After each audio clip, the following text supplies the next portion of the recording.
বরগুল থানা বরগুলে একটা বৈশের গাড়ি আটকাইছিল।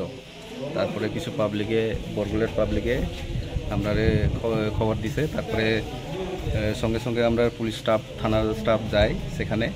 তারপরে সেখানে 2-3 জন যারা আসছিল যে বৈশলিয়া কারবারি যারা করছিল তারা আটকিয়ে এবং তারাকে মারধর করেছে। তারপরে আমরা পুলিশ স্টাফ তারাকে শিফটিং করানোর লেগে তারা ইনজুর্ড পার্সন তারাকে যখন শিফটিংয়ে হসপিটালে যাবে তারাকে লয়ে যায়। যখন তখন তারা আমরা উল্টা আক্রমণ করেছিল। মানে আপনাদের দেখলাম কয়েকজন কনস্টেবল কয়েকজন এসপিও যেমন আহত হয়েছে, পাশাপাশি আপনিও আহত হয়েছেন। হ্যাঁ, আমরা কয়েকজন কনস্টেবল এবং আমাদের উপরেও কিছুক্ষণ পাবলিকে আক্রমণ করেছে এবং আমাদের স্টাফ কয়েকজন আহত হয়েছে। ঘটনাটা কোথায় হয়েছিল?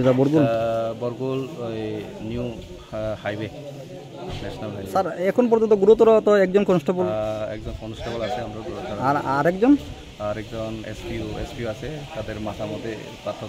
আর মহিষের সাথে যাকে ধরা হয়েছিল তাকেও একজন আছে সিভিল, ইনজুর্ড আছে, হসপিটালে নেওয়া আছে, করমতলা থানা চিকিৎসাধীন আছে।